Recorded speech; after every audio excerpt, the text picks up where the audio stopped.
Sometime in the late 11th century, a teenager left his hometown of Gilan in what is now Iran on a journey to Baghdad, the great center of Islamic learning.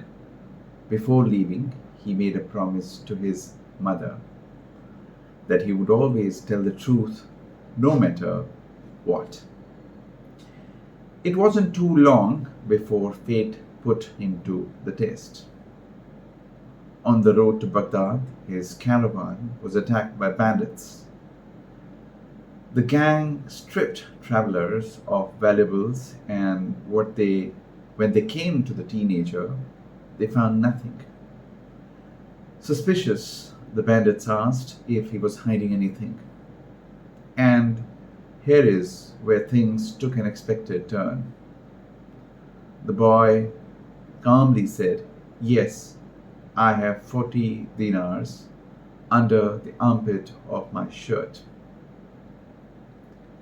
The bandits laughed. Surely no one would be foolish enough to hand over such a secret. But word of his insistence reached the gang's leader. He ordered the shirt cut open. And there it was, the money.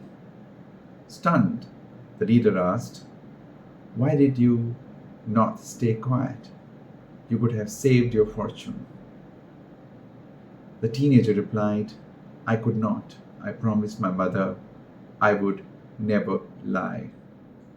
That boy was Abdul Qadir Gilani.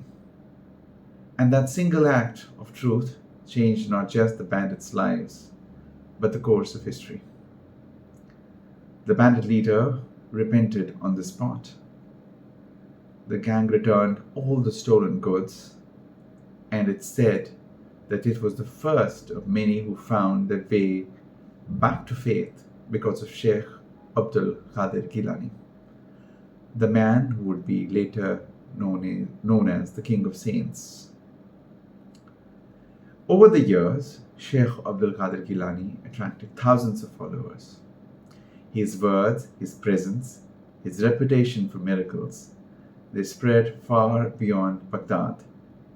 Today he is remembered by many names: Sultanul Awliya, the King of Saints; Muhyiddin, the reviver of the faith; Gausul Azam, the great helper.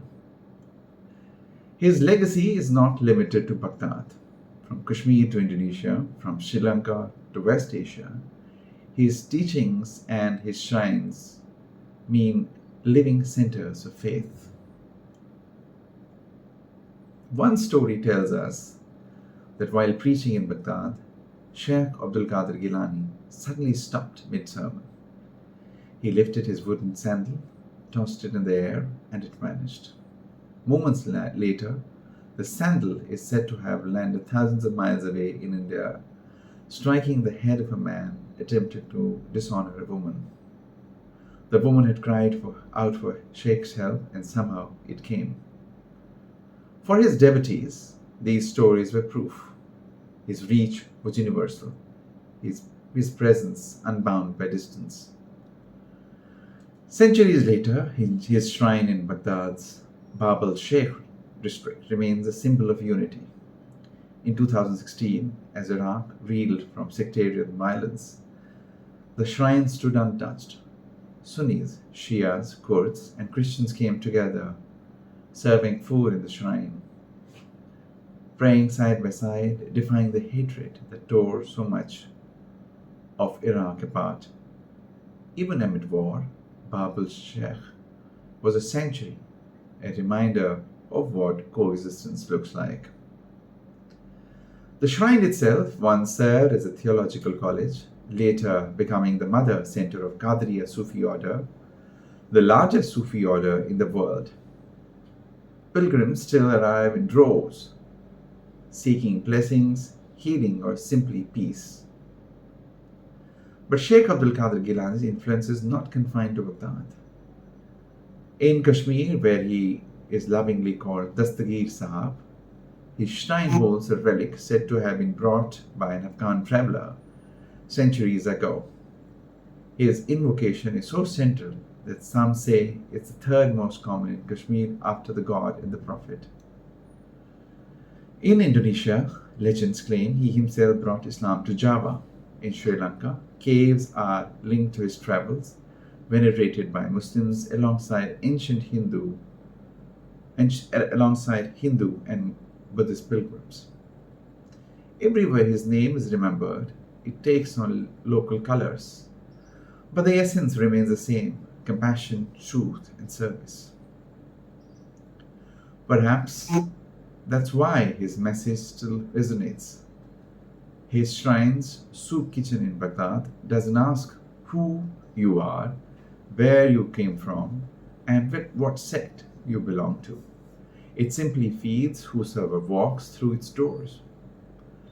Sheikh Abdul Qadir Gilani's legacy is not just one of miracles and legends. It's a legacy of coexistence, of truth, of feeding the hungry and binding communities together. Almost 1,000 years later, his story still echoes in the dusty lanes of Baghdad, to the mountains of Kashmir, in the forests of Java, and in the hearts of millions who call him as Dastageer, the hand holder.